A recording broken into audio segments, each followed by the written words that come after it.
ఒకరి పాపములు క్షమించే అధికారం ఇప్పుడు ఎవరికి ఉంది అనే అంశాన్ని నేర్చుకుందాం. ప్రియమైన దేవుని పిల్లలారా, నేటి ఈ 21వ శతాబ్దంలో మనుషులు అన్ని రంగాలలో ఎంత అభివృద్ధిని సాధించారో మీ అందరికీ తెలిసిన విషయమే. ఒకప్పుడున్న మనుషుల యొక్క జీవితం, వారి జీవన విధానం వేరు, ఇప్పుడున్న మనుషుల యొక్క జీవితం వేరు. ఇప్పుడున్న ప్రపంచంలో మనిషి ఎంతో అభివృద్ధిని సాధించాడు. శాస్త్రపరమైన ఎన్నో విషయాలు మనుషులు నేర్చుకుంటున్నారు, సాధిస్తున్నారు. ఎన్నో ఆవిష్కరణలు ఈ భూమి మీద మనుషులు కనుగొన్నారు. ఒకప్పుడు ప్రయాణం చేయాలంటే కేవలం నడక ద్వారానే చేయాలి. కానీ ఇప్పుడు ప్రయాణం చేయాలంటే ఎన్నో వాహనాలు అందుబాటులోకి వచ్చాయి. రోడ్డు మీద ప్రయాణం చేసే వాహనాలు కొన్ని, సముద్రంలో ప్రయాణం చేసే వాహనాలు కొన్ని, ఆకాశంలో ప్రయాణం చేసే వాహనాలు మరికొన్ని. ఇలా రాతి యుగం నుంచి రాకెట్ యుగం వరకు మనుషులు ఎంతగానో అభివృద్ధి చెందారు. ఎంతగానో ఎన్నో విజయాలు మనుషులు సాధించారు. ఎంత సాధించిన మనిషి ఈరోజు టెక్నాలజీ పరంగా మనం ఆలోచిస్తే చాలా అభివృద్ధి చెందింది. టెక్నాలజీ ఎంతగా అభివృద్ధి చెందిందంటే టెక్నాలజీ ద్వారా మనిషి ఏదైనా సరే సాధించగలడు, అంతగా టెక్నాలజీ అభివృద్ధి చెందింది. ఎంత అభివృద్ధి చెందిన ఈ ప్రపంచంలో మనుషులు ఎలా ఉన్నారు, వారి జీవన విధానం ఎలా ఉందంటే, టెక్నాలజీ అయితే అభివృద్ధి చెందింది కానీ మనుషులు మాత్రం పాపం చేయటంలో ప్రారంభం నుంచి ఒకేలా ఉన్నారు. ప్రారంభంలో మనం ఆలోచన చేస్తే దేవుడు ఈ భూమి మీద ప్రతి మనిషిని ఎలా ఉండాలని కోరుకున్నాడంటే పరిశుద్ధులుగా, నిర్దోషులుగా, కళంకం లేనివారుగా, దేవుని కోసం బ్రతికేవారుగా ఉండాలని దేవుడు కోరుకున్నాడు. పరిశుద్ధులుగా ఉండాలని ఈ జన్మనిచ్చాడు, నిర్దోషులుగా ఉండాలని ఈ జన్మనిచ్చాడు. దేవుని కోసం బ్రతకడానికి మనకి ఈ జన్మని ఇచ్చాడు. కానీ మనుషులు ఎలా మారిపోయారో ప్రారంభం నుంచి మనం ఆలోచన చేస్తే ఒక మాట బైబిల్ నుంచి మనం చూద్దాం. ఆదికాండము 6వ అధ్యాయం.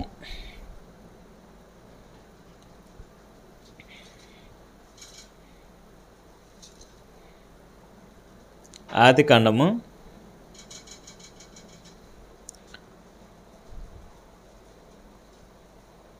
6వ అధ్యాయం 3వ వచనం చూద్దాం ఒకసారి. 3వ వచనం అలాగే 6, 7 వచనాలు కూడా చూద్దాం. 3వ వచనం నుంచి చదువుదాం. ఆదికాండము 6వ అధ్యాయం 3వ వచనం నుంచి చదువుకుందాం. అప్పుడు యెహోవా, నా ఆత్మ నరులతో ఎల్లప్పుడూ వాదించదు, వారు తమ అక్రమ విషయములలో నరమాత్రులై ఉన్నారు, అయినను వారి దినములు 120 ఏండ్లను. ఏ విషయంలో అంట? అక్రమం విషయంలో. ప్రారంభం నుంచి మనుషుల యొక్క మనస్సు, 5వ వచనం కూడా చూడండి.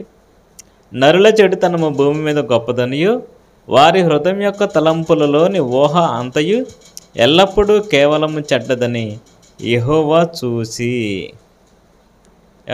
ఎలా ఉన్నారు చూడండి. దేవుడు మనుషులను చేసినందుకు బాధపడుతున్నాడు. ఎందుకంటే వారి చెడుతనము భూమి మీద గొప్పది. అంటే ప్రారంభం నుంచి మనుషులు ఎలా ఉన్నారంటే చెడుతనము జరిగించేవారులానే ఉన్నారు. పోనీ అప్పుడంటే టెక్నాలజీ లేదండి, అప్పుడంటే జ్ఞానం లేదు, అప్పుడు అలా ఉన్నా ఇప్పుడు మాత్రం అలా లేరండి. ఇప్పుడు టెక్నాలజీ బాగా అభివృద్ధి చెందింది. మనుషులు మారారు అనుకోవడానికి కూడా లేదండి. ఏ టెక్నాలజీ అయితే అభివృద్ధి చెందిందో ఆ టెక్నాలజీతోనే దొంగతనాలు చేస్తున్నారు. అవునా? సైబర్ నేరగాళ్ళు అంటారు. సైబర్ క్రైమ్స్ ఇవన్నీ ఎలా జరుగుతున్నాయి? టెక్నాలజీని ఆధారంగా చేసుకుని జరుగుతున్నాయి. మనం బ్యాంకుకి వెళ్ళము, కానీ మన బ్యాంక్ అకౌంట్లో ఉన్న డబ్బులన్నీ చాలా ఈజీగా మాయం చేస్తారు. ఎవరు? సైబర్ దొంగలు, సైబర్ నేరగాళ్ళు. ఇలా ప్రారంభం నుంచి మనం ఆలోచిస్తే అక్రమము విషయంలో ప్రారంభ మనుషులు ఎలాగున్నారో అభివృద్ధి చెందిన తర్వాత కూడా మనుషులు అలాగే ఉన్నారండి. దొంగతనాలు, హత్యలు, ఏమండి, మోసాలు, నేరాలు, ఘోరాలు ఇవన్నీ విపరీతంగా పెరుగుతున్నాయే కానీ మనిషి బ్రతుకు మాత్రం మారటం లేదు. కానీ దేవుడు ఏమనుకున్నాడు? ప్రారంభం నుంచి మనిషిని ఎందుకు సృష్టించాడంటే, ఏమండి, భూమి మీద నిర్దోషులుగా బ్రతకాలని దేవుడు మనల్ని సృష్టిస్తే, కానీ మనుషులు మాత్రం పాపము విషయంలో చాలా గొప్పవారిగా ఉన్నారంట. పాపం విషయంలో, చెడు విషయంలో, చెడుతనం విషయంలో మనుషులు ప్రారంభం నుంచి చెడుగానే ఉన్నారంట. అంటే ఇలా మనం ఆలోచిస్తే భూమి మీద ఉన్న ప్రతి మనిషి ఖచ్చితంగా పాపం చేస్తున్నాడు, పాపానికి లోనే జీవిస్తున్నాడు. ఏమండి, ప్రారంభం నుంచి మనిషి పుట్టిన నాటి నుంచి మరణించేంత వరకు అతడు చేసే పాపాలు చాలా ఎన్నో విధాలుగా పాపాలు చేస్తున్నాడు. మరి ఈ పాపాల గురించి మనుషులు ఆలోచిస్తున్నారంటే ఈ పాపాల గురించి మనుషులు ఆలోచించడం లేదు. ఇవన్నీ మన మీద ఉన్న భారం, ఇది పాపపు భారం ఇదంతా. కనుక దేవుడే ఒక నిర్ణయం తీసుకొని ఆయన ఒక మాట మన గురించి, మన పాపాల గురించి దేవుడు చెబుతున్న మాట ఒకసారి మనం చూద్దాం. యెషయా గ్రంథము 43వ అధ్యాయం. యెషయా గ్రంథము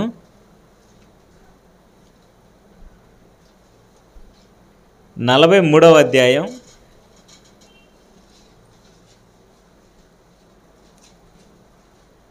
25వ వచనం చూడండి. యెషయా గ్రంథము 43వ అధ్యాయం 25వ వచనం. నేనే నా చిత్తానుసారముగా నీ అతిక్రమములను తుడిచివేయుచున్నాను, నేను నీ పాపములను జ్ఞాపకము చేసుకొనను. ఏమంటే దేవుని నిర్ణయం. మనుషులు చేసే పాపాల గురించి దేవుడు చెబుతున్న ఆయన నిర్ణయాన్ని మనం ఆలోచిస్తే, నా చిత్తానుసారంగా నీ పాపములను తుడిచేస్తున్నాను. ఏమండి, దేవుని ఇష్ట ప్రకారం, దేవుని చిత్తానుసారంగా మన పాపములను పరిహరించాలి, తుడిచివేయాలని దేవుడు అనుకున్నాడండి. ఎందుకు పాపాన్ని తుడిచివేయటం? ఎందుకు పాపాన్ని పరిహరించటం? ఎందుకంటే పాపాన్ని తుడిచేసేది ఎందుకు? ఒకవేళ ఆయనే కానీ పాపాన్ని తుడిచివేయకపోతే భూమి మీద పుట్టిన ప్రతి మనిషి ఎక్కడుండేవాడంటే పాతాళంలో ఉండేవాళ్ళు. అబ్రహాము ఎక్కడైతే పాతాళంలో వేదన పడే, క్షమించండి, ఎవరు? ధనవంతుడు ఎలాగైతే పాతాళంలో వేదన పడే స్థలంలో ఉన్నాడో, దేవుడు క్షమించకపోతే లాజరు కూడా అక్కడే ఉండేవాడు. దేవుడు క్షమించకపోతే అబ్రహాము కూడా పాతాళంలో ఉండేవాడు. అంటే పరదేశంలో ఎవరు ఉండేవాళ్ళు కాదు. మరి వీళ్ళంతా పరదేశికి వెళ్ళారు, కొంతమంది పరదేశంలో ఉన్నారు అని అంటే ఉన్నారంటే కారణం ఏంటంటే దేవుడు పాపాలను పరిహరించాడు, దేవుడు పాపాలను క్షమించాడు. ఆయన తీసుకున్న నిర్ణయం ఇదే, నా చిత్తానుసారంగా. ఇదే విషయాన్ని పౌలు గారు కూడా మాట్లాడుతూ ఆయనే మాట్లాడాడో చూద్దాం. హెబ్రీలకు రాసిన పత్రిక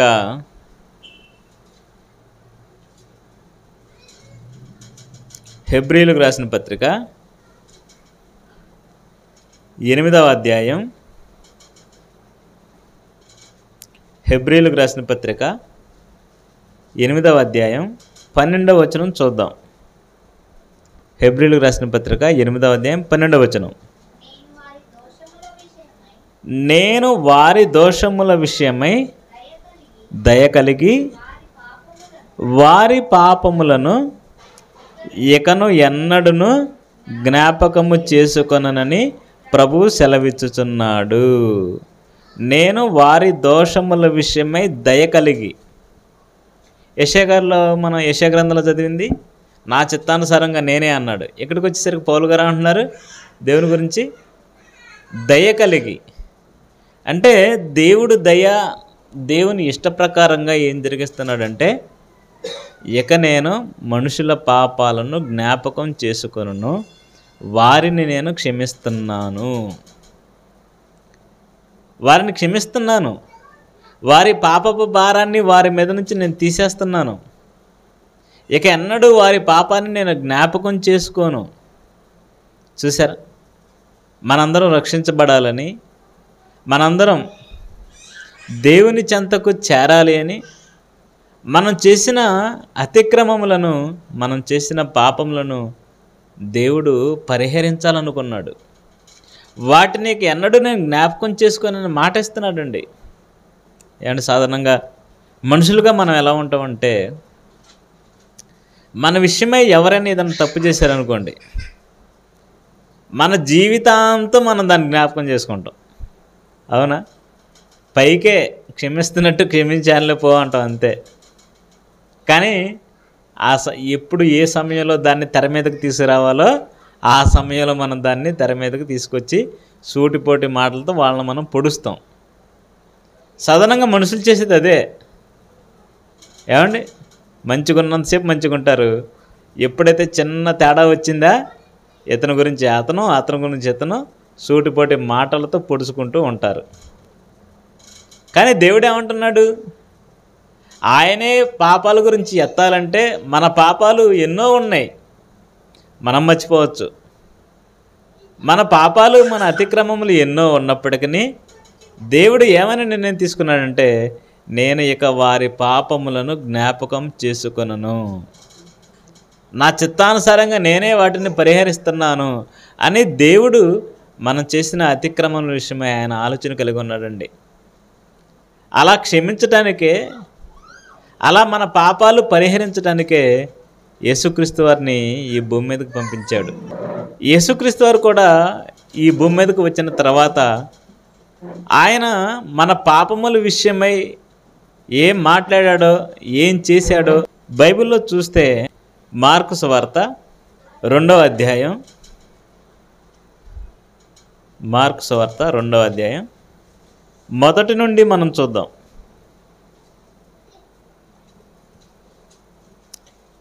కొన్ని దినములైన పెంబట ఆయన మరలా కపెర్నహూములోనికి వచ్చెను.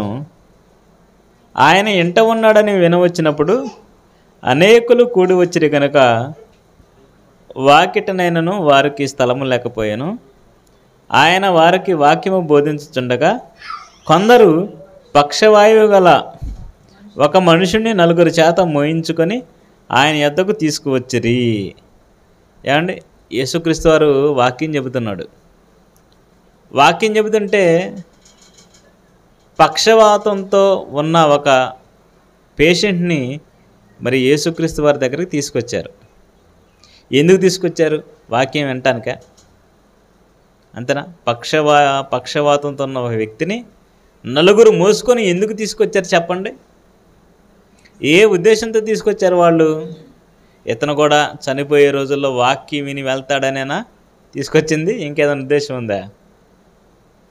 యేసుక్రీస్తు వారు అతన్ని బాగు చేయాలి అన్న ఉద్దేశంతో తీసుకొచ్చారు. అంటే తీసుకొచ్చిన వారికి కానీ, తెచ్చిన వారికి కానీ, లేదా ఆ మంచం మీద ఉన్న పేషెంట్కి కానీ, ఆ చుట్టూ చూస్తున్న వారిలో ఏ అభిప్రాయం ఉంటుందంటే, యేసుక్రీస్తు ఈ పక్షవాతాన్ని తగ్గించి ఈయనను నడిపించాలి అని అనుకున్నారు. అప్పుడు ఏం జరిగింది చూడండి, 5వ వచనం. యేసు వారి విశ్వాసం చూసి, కుమారుడా, నీ పాపములు క్షమింపబడి ఉన్నవని పక్షవాయువు గలవానితో చెప్పాను. ఏం చెప్పాడు? బాగు చేస్తాడు అని తీసుకొస్తే యేసుక్రీస్తు వారు ముందేం చేస్తున్నాడు? పాపములు క్షమించబడ్డాయి, కుమారుడా నీ పాపాలు క్షమించబడ్డాయి. అంటే ఆయన ముందు బాగు చేశాడా, పాపాలు క్షమించాడా? ముందు పాపాలు క్షమించాడు. అంటే మోసుకొచ్చిన వారు, ఆ పేషెంటు, చూస్తున్నవారు, వీళ్ళంతా బాగు చేస్తాడు, నడిపిస్తాడు, ఒక సూచక క్రియ మనం ఈరోజు చూడబోతున్నాం అనుకున్నారు వాళ్ళు. కానీ వారి అంచనాలను తలక్రిందులు చేస్తూ యేసుక్రీస్తు వారు ముందేం చేశారంటే పాపములు క్షమించాడు. అప్పుడు వాళ్ళు అడుగుతున్నారు, ఆలోచన చేస్తున్నారంట. ఎందుకు, ఏమని? శాస్త్రులలో కొందరు అక్కడ కూర్చుని ఉండిరి, వారు ఇతడు ఇట్లెందుకు చెప్పుచున్నాడు, దేవదోషణ చేయుచున్నాడు కదా, దేవుడు ఒక్కడే తప్ప పాపములు క్షమించగలవాడెవడని తమ హృదయములో ఆలోచించుకొనుచునిరి. అంటే అక్కడ ఉన్నవారి ఆలోచన ఎలా ఉందో చూడండి. ఏంది, యేసుక్రీస్తు వారు ఎలా చేస్తున్నారు? బాగు చేస్తాడని మనం తీసుకొస్తే పాపాలు క్షమిస్తున్నాను అంటున్నాడు ఏంటి? దేవుడు ఒక్కడే కదా పాపాలు క్షమించేది, ఈయన ఈ మాట అంటున్నాడు ఏంటి అని హృదయంలో అనుకుంటున్నారు. అప్పుడు యేసుక్రీస్తు వారు వారితో ఏమన్నారు? ఏమండి, 11వ వచనం చూడండి, 10వ వచనం. అయితే పాపములు క్షమించుటకు భూమి మీద మనుష్య కుమారునికి అధికారం కలదని మీరు తెలుసుకోవాలి. పాపములు క్షమించటానికి భూమి మీద మనుష్య కుమారునికి అధికారం ఉంది. అంతేనా? అసలు యేసుక్రీస్తు వారు ఎవరని పాపాలు క్షమించటానికని వాళ్ళంతా మనసులో రకరకాలుగా అనుకుంటున్నారండి. కానీ యేసుక్రీస్తు వారు ఒక పాఠాన్ని మనకు నేర్పించడానికి ఆయన చేస్తున్న కార్యక్రమం ఇది. సాధారణంగా మనకి జ్వరం వచ్చిందనుకోండి, హాస్పిటల్కి వెళ్ళామనుకోండి, డాక్టర్ ఏం చేయాలి? ఏం చేయాలండి? డాక్టర్ ఏం చేయాలి? మనం హాస్పిటల్కి వెళ్ళినప్పుడు మన జ్వరానికి మందు ఇవ్వాలి. ట్యాబ్లెట్లు కానీ, ఇంజెక్షన్స్ కానీ, ఏది ఎలా వాడాలి, ఇవన్నీ చేయాలి డాక్టర్. అలా కాకుండా డాక్టర్ గారు మనల్ని కూర్చోబెట్టి 1 గంట సేపు మాట్లాడి నీ పాపాలు క్షమించేసి వెళ్ళిపోవన్నాడు అనుకోండి, మన పరిస్థితి ఏంటి? డాక్టర్ గారు డబ్బులు తీసుకున్నారు కదా, ఒక 500 ఫీజు, నా జ్వరం తగ్గకుండా మీరేంటి పాపాలు క్షమించేసే పోవని చెబుతున్నారు అని అతను ప్రశ్నిస్తామా లేదా? మనం ఖచ్చితంగా అడుగుతాం. మనకి అవసరం ఏంటంటే జ్వరం తగ్గాలి. ఆ పేషెంట్కి కూడా పక్షవాతం తగ్గి అతను నడవాలి, అది కోరుకున్నాడు. ఇప్పుడు యేసుక్రీస్తు వారు ముందు ఏది తీశారు, తర్వాత అతను బాగు చేశారండి. కానీ దానికంటే ముందు ఆయన ఏం చేశాడంటే పాపములు క్షమించాడు. ఎందుకు ముందు పాపాలు క్షమించాడు? ఇతడు పక్షవాతంతో ఉండి చనిపోయినా పరదేశికి వెళ్తాడు మంచోడైతే, కానీ పాపాలతో చనిపోతే నరకానికి వెళ్తాడు. అంతేనా? వ్యాధితో ఉండి చనిపోయి పరదేశికి వెళ్ళిన వాళ్ళు ఎవరండి భూమి మీద? ఒక వ్యాధితో ఉండి చనిపోయి పరదేశికి వెళ్ళిన ఒక వ్యక్తి ఎవరు? సింపుల్, లాజరు. అంటే రోగం అడ్డు కాలేదు పరదేశికి వెళ్ళడానికి. ఏది అడ్డంటే పాపం అడ్డు గనక ఆ పాపాన్ని తీసే అధికారం దేవుడు నాకు ఇచ్చాడు, నేను తీస్తున్నానని చెప్పేసి ఆయన ముందు పాపాన్ని తీశాడు. ఆయనకు ఇవ్వబడిన అధికారాన్ని మనం చూస్తే యోహాను సువార్త 3వ అధ్యాయము 35వ వచనం చూడండి. యోహాను సువార్త 3వ అధ్యాయం 35వ వచనం. తండ్రి కుమారుణ్ణి ప్రేమించుచున్నాడు గనుక ఆయన చేతికి సమస్తము అప్పగించి ఉన్నాడు. ఇతడెందుకు పాపాలు క్షమిస్తున్నాడు, దేవుడు ఒక్కడే కదా అని ఆ రోజున్న ప్రజలు అనుకున్నారు. కానీ యేసుక్రీస్తు వారికి దేవుడిచ్చిన అధికారం ఏంటంటే సమస్తము ఆయన చేతికి అప్పగించాడు. సమస్తము అధికారము యేసుక్రీస్తు వారి యొక్క చేతికి అప్పగింపబడింది. అంటే ఈ భూమి మీద సర్వాధికారం కలిగిన వ్యక్తిగా యేసుక్రీస్తు వారు మనకు కనిపిస్తున్నారు. సమస్త అధికారాలు యేసుక్రీస్తు వారికి ఉన్నాయి. ఆయన పాపము ఎవరైతే చేస్తున్నారో వారి పాపములను క్షమించే అధికారంతో పాటు ఏ అధికారమైనా సరే యేసుక్రీస్తు వారికే దేవుడు అప్పగించాడు. అప్పగించాడు కనుకనే ఈ భూమి మీద ప్రతిదీ ఆయన అధికారంతోనే చేశాడు. వాక్యం చెప్పినప్పుడు ఎట్ట చెప్పాడండి? బతిలాడుతూ చెప్పాడా? యేసుక్రీస్తు వారు వాక్యం చెబుతున్నప్పుడు ఆ విన్న ప్రజలు ఏమన్నారు? అధికారంతో కూడిన బోధ చేస్తున్నాడు అనుకున్నారా లేదా? ఆయన ఏది చేసినా ఆయనకిచ్చిన అధికారంతోనే యేసుక్రీస్తు వారు ఈ భూమి మీద చేశారు. మనం పాపాల గురించి మన సబ్జెక్టు కనుక పాపముల విషయమే కూడా మనుష్య కుమారుడికి యేసుక్రీస్తు వారికి పాపాలు క్షమించటానికి అధికారం అనేది ఆయన ఉన్న రోజుల్లోనే ఉంది. అర్థమవుతుందా? ఇప్పుడు ఆయన కలిగిన అధికారాన్ని, పాపాలు క్షమించే అధికారాన్ని ఆయన ఎవరికి ఇచ్చారో మనం బైబిల్లో చూస్తే యోహాను సువార్త 20వ అధ్యాయం, యోహాను సువార్త 20వ అధ్యాయం 23వ వచనం చూద్దాం. యోహాను సువార్త 20వ అధ్యాయం 23వ వచనం. ఏమండి? యేసుక్రీస్తు వారు తన శిష్యులతో మాట్లాడుతూ, మీరు ఎవరి పాపములు క్షమింతురో అవి వారికి క్షమించబడును, ఎవరి పాపములు మీరు నిలిచియుండనిత్తురో అవి నిలిచియుండునని వారితో చెప్పాను. ఏమండి? అధికారాన్ని యేసుక్రీస్తు వారు ఎవరికి అప్పగిస్తున్నారు అంటే శిష్యులకు ఇస్తున్నాడు. ఏం చెప్తున్నాడు శిష్యులకు? మీరు ఈ భూమి మీద ఎవరి పాపాలైతే క్షమిస్తారో వారి పాపాలు క్షమించబడతాయి. ఈ భూమి మీద ఎవరి పాపాలైతే నిలిచి ఉండాలని మీరు అంటారో వారి పాపాలు అలాగే నిలిచి ఉంటాయి అని ఒక అధికారాన్ని శిష్యులకు ఇస్తున్నాడు. అంతేనా? ఏమంటే పాపములు క్షమిస్తే వచ్చే లాభం ఏంటి? పాపములు నిలిచి ఉంటే వచ్చే నష్టం ఏంటి చెప్పండి? పాపములు మీరు ఎవరి పాపాలు క్షమిస్తారో వారి పాపాలు క్షమించబడతాయి. ఎవరి పాపాలు మీరు ఉంచుతారో క్షమించకుండా వారి పాపాలు అలాగే వారి మీద ఉంటాయి. క్షమిస్తే వచ్చే లాభం ఏంటి? క్షమించకుండా ఉంటే వచ్చే నష్టం ఏంటి? అది క్షమిస్తే పరదేశికి వెళ్తారు.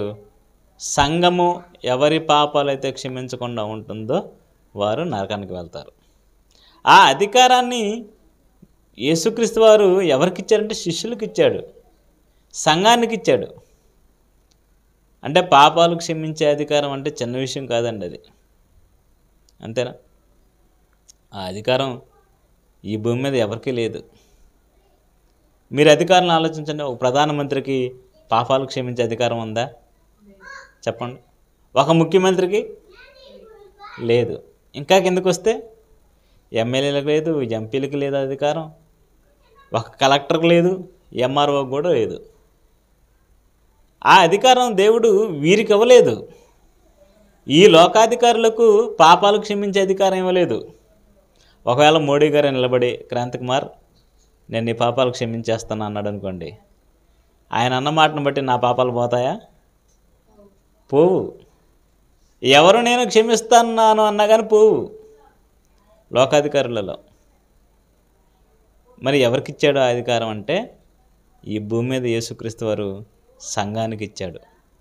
మీరు ఎవరి పాపాలైతే క్షమిస్తారో వారి పాపాలు క్షమించబడతాయి, ఎవరి పాపాలైతే నిలిచియుండనెత్తురో వారి పాపాలు నిలిచి ఉంటాయి అనే అధికారం ఇచ్చాడండి.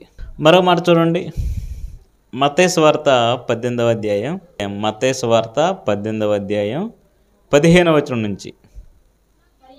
మరియు నీ సహోదరుడు నీ ఎడల తప్పిదము చేసిన ఎడల. అండి ఈ మాట మనం చాలా జాగ్రత్తగా అర్థం చేసుకోవాలి. ఎందుకంటే మనం సహోదరుల మధ్య నివసిస్తున్నాం, మనం సహోదరులతో కలిసి ఉంటున్నాం. ఇప్పుడు ఒక మనిషి మరొక మనిషికి అన్యాయం చేయటం అనేది ప్రారంభం నుంచి మనం చూస్తున్నాం.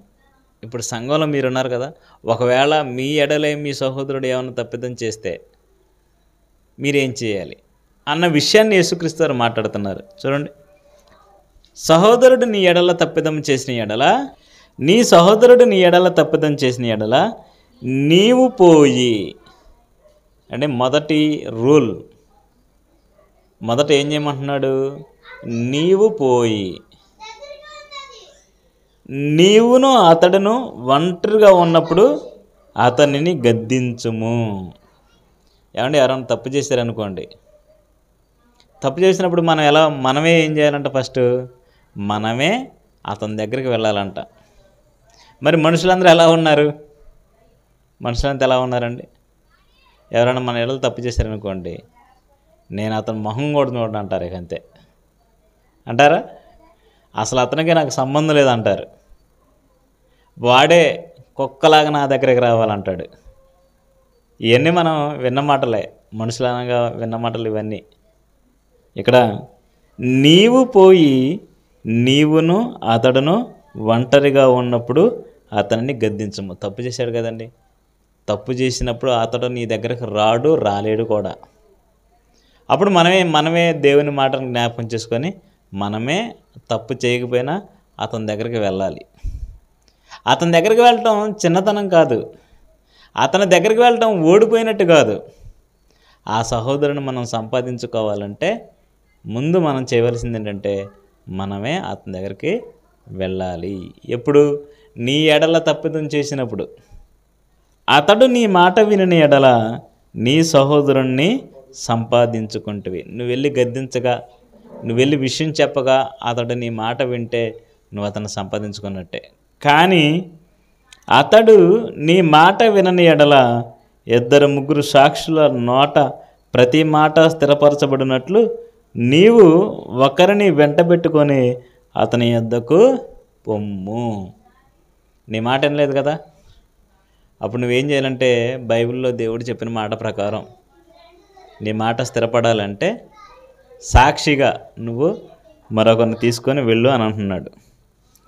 అతడు వారి మాట వినని ఎడల ఆ సంగతి సంఘమునకు తెలియజెప్పుము. ఫస్ట్ నువ్వు ఒక్కడ వెళ్ళాలి. ఆ తర్వాత విడిచిపెట్టకూడదు. నేను వెళ్ళాను, మాట్లాడాను, వచ్చాను, అతను నా మాట అనలేదు, ఇక నేను అతను వదిలేస్తున్నాను అనకూడదు. మరలా సంఘంలో మరొకరిని తీసుకొని వెళ్ళాలి. తీసుకొని మీ ఇద్దరు మాట్లాడండి. మీ ఇద్దరి మాట కూడా అతను వినలేదనుకోండి, అప్పుడు 3వ స్టెప్కి ఏం చేయాలంటే ఆ మాట మనం సంఘానికి చెప్పాలి. ఎందుకు సంఘానికి చెప్పాలి చెప్పండి? ఎందుకు సంఘానికి చెప్పాలి? అసలు సంఘానికి మీ ఇద్దరికి మధ్య జరిగిన గొడవకు సంబంధం ఏంటి? అంతేనా? అతడు నీ ఎడలేదో తప్పు చేస్తే మీరు చూసుకోకుండా సంఘానికి చెప్పమని ఎందుకు అంటున్నాడు? సంఘానికి చెప్పమని ఎందుకు అంటున్నాడంటే భూమి మీద పాపములు క్షమించే అధికారం దేవుడు యేసుక్రీస్తు వారు సంఘానికి ఇచ్చాడు. అర్థవుతుందా? సంఘానికి ఇచ్చాడు కనుకనే సంఘమునకు తెలియజెప్పుము. అతడు సంఘపు మాటయు వినని ఎడల అతనిని నీకు అన్యునిగాను సుంకరిగా ఎంచుకొనుము. భూమి మీద మీరు వేటిని బంధింతురో అవి పరలోకమందు బంధింపబడును. చూసారా? సాధారణంగా ఈ భూమి మీద బంధించే అధికారం ఎవరికి ఉంటుంది? సాధారణంగా ఈ భూమి మీద ఒకరిని అరెస్ట్ చేసే అధికారం, బంధించే అధికారం పోలీసులకు ఉంటుంది. రక్షణ వ్యవస్థలు కొన్ని ఉంటాయి కదా, ఆర్మీ పోలీసులని, నేవీ పోలీసులని, ఆ తర్వాత మన దగ్గర ఉండే లోకల్గా ఉన్న పోలీసులు, పోలీస్ స్టేషన్స్. ఇవన్నీ వీళ్ళ పని ఏంటంటే మనుషులను వీళ్ళు ఏదైనా తప్పు చేస్తే బంధిస్తారు. బంధించే అధికారం వారికి ఉంది. లేదు, కొండపల్లిలోనే ఏదైనా హత్య జరిగింది, మనం కళ్ళారా చూసాం, అతన్ని బంధించే అధికారం మనకు లేదు. అంతేనా? దొంగ ఎవరైతే పొడిచి చంపారో ఆ చంపిన వ్యక్తిని మనం బంధించే అధికారం మనకు లేదు. ఒకవేళ మనం బంధించామనుకోండి, మనల్ని కూడా కిడ్నాప్ కేసులో మనల్ని కూడా పోలీసులు బంధిస్తారు. అంతేనా? ఇప్పుడు ఆనందశాలియే ఉన్నాడు, చెప్పిన మాట వింటల్లా, ఆడుకుంటున్నాడు, వాళ్ళమ్మ వాళ్ళ అని చెప్పిన మాట ఏది వింటలేదు. నేను చూస్తున్నా కోపం వచ్చింది, తీసుకెళ్ళి బంధించేశా. బంధించిన విషయం జ్యోతక్కకి మార్కన్నయ్యకి తెలిసింది. ఇప్పుడు వాళ్ళు ఏం చేస్తారు? నన్ను అడుగుతారు, లేదన్నా నేను బంధించేశాను, నాకు అధికారం ఉంది అని అంటాను అనుకోండి, ఊరుకుంటారా? వెంటనే క్రాంతి మా అనంతశాలను ఇవ్వట్లేదు, కిడ్నాప్ చేశాడని నా మీదే కేసు పెడతారు. అంటే మనకు లేదు బంధించే అధికారం ఇక్కడ పర్సనల్గా. కానీ దేవుడు మీరు సంఘంగా మీరు ఎవరి పాపాలైతే క్షమిస్తారో వారి పాపాలు క్షమించబడతాయి, ఎవరి పాపాలైతే ఉండనిస్తారో వారి పాపాలు అలాగే నిలుచుంటాయి. మీరు భూమి మీద దేనినైతే బంధిస్తారో అది పరలోకమందు బంధించబడుతుంది అంటున్నాడు. భూమి మీద మీరు వేటిని బంధించరు అవి పరలోకమందు బంధించబడును, భూమి మీద మీరు వేటిని విప్పుదురో అవి పరలోకమందు విప్పబడునని మీతో నిశ్చయంగా చెప్పుతున్నాను. ఇక్కడ సంఘానికి దేవుడిస్తున్న అధికారం పాపములు క్షమించే అధికారం. ఎక్కడ నువ్వు దేన్నైతే బంధిస్తావో పరలోకంలో నేను దాన్ని బంధిస్తా అంటున్నాడు. మీరు ఎక్కడ దేనినైతే విప్పుతారో పరలోకంలో విప్పబడును అంటున్నారు. అంటే ఎంతటి అధికారాన్ని, ఎంతటి స్థాయిని, ఎంతటి గుర్తింపుని దేవుడు మరి సంఘానికి ఇస్తున్నాడో మీరు అర్థం చేసుకోవాలి. సంఘం అంటే చిన్న విషయం కాదు ఇది. ఏమండి, సంఘానికి దేవుడు ఇస్తున్న ప్రాముఖ్యత అండి. ఒకప్పుడు యేసుక్రీస్తు వారు అంటే భూమి మీద ఉన్నారు కనుక ఆయన దగ్గరికి వెళ్ళినప్పుడు ఆయన పాపములు క్షమించేవాడు, అధికారం ఆయనకు ఉంది. మరి ఇప్పుడు యేసుక్రీస్తు వారు భూమి మీద ఉన్నారా? లేరుగా. ఆయన యేసుక్రీస్తు వారు భూమి మీద ఉంటే మనకు అర్థమైతే, ఒకవేళ ఇప్పుడే భూమి మీద యెరూషలేములో ఉన్నారనుకోండి యేసుక్రీస్తు వారు, మన పాపాలు క్షమించుకోవడానికి మనం అక్కడ దాకా వెళ్ళగలమా? చెప్పండి, యెరూషలేం వరకు మనం వెళ్ళగలమా? వెళ్ళలేము. కానీ మన పాపాలు పోవాలి. ఆయన ఈ భూమి మీద లేరు కనుక వెళ్తూ ఏం చేశాడంటే పాపములు క్షమించే అధికారాన్ని యేసుక్రీస్తు వారు సంఘానికి ఇచ్చాడు. మీరు ఎవరి పాపాలైతే క్షమిస్తారో నేను వారిని క్షమిస్తాను, మీరు ఎవరైతే ఉండనిస్తారో నేను వారి పాపాలు వారి మీదే ఉండనిస్తాను. ఈ అధికారం అండి. అందుకే బైబిల్లో మీరు గమనించగలిగినట్టయితే పౌలు గారు కూడా కొంతమందిని బంధించాడు. వారిని నేను సాతానుకు అప్పగించి తిని అంటాడు. నువ్వెవరు అప్పగించడానికి సాతానికి? అంతేనా? పౌలుగా నువ్వెవరు సాతానుకు అప్పగించడానికి? నీకున్న అధికారం ఏంటంటే యేసుక్రీస్తు వారి సంఘానికి ఇచ్చిన అధికారాన్ని బట్టి నేను అతన్ని బంధిస్తున్నాను. దేవుడు అక్కడ బంధిస్తాడు. నేను అతన్ని క్షమిస్తున్నాను, దేవుడు కూడా ఖచ్చితంగా అతన్ని క్షమిస్తాడు. సంఘానికి ఇచ్చిన అధికారం అండి ఇది. ఈ అధికారాన్ని మనం దుర్వినియోగం చేయకూడదు, అంతే కదా. అధికారాన్ని మనం దుర్వినియోగం చేయకూడదు. సాధారణంగా సంఘంలో మనుషులంటేనే రకరకాల మనుషులు మనస్తత్వాలతో ఉంటారు. మనకు నచ్చిన వారిని ఎక్కువగా ప్రేమించి మనకు నచ్చని వారిని నీ పాపాలను క్షమించని పో అంటే సరిపోదండి. ఎందుకంటే రక్షించడానికి వచ్చిన వారం మనం, వాక్యం చెప్పి పరలోకానికి చేర్చడానికి, పాపాలు క్షమించి పరలోకానికి చేర్చడానికి వచ్చిన వారం మనం. కనుక మనం ఎలా ఉండాలంటే సహోదరులు మన ఎడలో తప్పు చేసినా సరే మనం క్షమించాలి, సంఘంలో ఎవరైనా తప్పు చేసినా సరే మనం క్షమించాలి. ఆ అధికారాన్ని, దేవుడిచ్చిన అధికారాన్ని దుర్వినియోగం మాత్రం మనం చేయకూడదు. జయశాలి గారు కూడా మీరు ఆలోచిస్తే ఎన్నో మార్లు చెప్పిన తర్వాతే ఆయన బయటికి పంపిస్తాడు. అర్థమవుతుందా? జయశాలి శ్రీ పీడి సుందర్ గారు ఒక వ్యక్తిని సంఘం నుంచి బయటికి పంపించారు అని అంటే ఏదో వెంటనే రాత్రికి రాత్రి తీసుకున్న నిర్ణయం కాదు అది. అండ్ ఒకప్పుడు మోడీ గారు కూడా రాత్రికి రాత్రికి ఒక నిర్ణయం తీసుకున్నాడు. ఏ నిర్ణయం? నోట్ల రద్దు. 500 నోట్లని, 1000 రూపాయల నోట్లని ఇవన్నీ తీసేశాడు. అలా మన డాడీ గారు, ఆత్మీయ తండ్రి గారు నిర్ణయం తీసుకోరు. అనేక విధాలుగా చెప్పి చూసిన తర్వాత పెద్దలుగా వారు నిర్ణయం తీసుకొని అప్పుడు బయట పెడతారు. బయట పెట్టిన తర్వాత వాళ్ళు ఒకవేళ మారి మేము వస్తాం డాడీ మమ్మల్ని క్షమించండి అంటే మళ్ళీ వెంటనే కలుపుకుంటారు. అలా నా కళ్ళ ముందే సంఘం నుంచి బయటికి వెళ్ళిన ఎందరో ఉన్నారు. అలాగే క్షమించమని అడిగి సంఘంలోకి వచ్చిన వారు కూడా ఎందరో ఉన్నారు. ఎందుకు వెళ్తున్నారు సంఘం నుంచి బయటికి? ఎందుకు వస్తున్నారు మళ్ళీ సంఘం లోపలికి? ఏమండి, ఈ భూమి మీద సర్వాధికారం కలిగినది దేవుని సంఘము. మనం సంఘంగా కూడుకోవాలి, మనం సంఘంగా ఆరాధించాలి, మనం సంఘంగా పనులు చేయాలి, సంఘంగా మనం చేయవలసిన బాధ్యతలని మనం ఖచ్చితంగా నెరవేర్చాలి. ఇలా సంఘంగా మనమే దేవుని పిల్లలను దేవుని దగ్గరికి చేర్చాలి. సంఘానికి ఇచ్చిన అధికారాలు, సంఘానికి ఇచ్చిన దేవుడు, సంఘానికి ఇచ్చిన గొప్పతనం, ఆధిక్యత, ఇవన్నీ దేవుడు బైబిల్లో రాయించాడు. సంఘానికి శిరస్సు యేసుక్రీస్తు వారైతే ఆయన పాదముల కింద సర్వము పెట్టాడంట. సర్వాధికారం యేసుక్రీస్తు వారి పాదాల దగ్గరే ఉంది. అంటే సంఘంగా మనం మన అధికారాలు, బాధ్యతలు ఇవన్నీ మనం ఖచ్చితంగా నేర్చుకోవాలి. కనుక ప్రియమైన దేవుని పిల్లలారా, ఈ భూమి మీద ఒకని పాపాలు క్షమించే అధికారం సంఘానికి ఉంది. కనుక సంఘాన్ని మీరు మానుకోవద్దు. సంఘానికి ఖచ్చితంగా రండి, కూడుకోండి, వాక్యం వినాలి, నేర్చుకోవాలి. మన బాధ్యతను మనం ఈ భూమి మీద నిర్వర్తించాలి. ఓకేనా?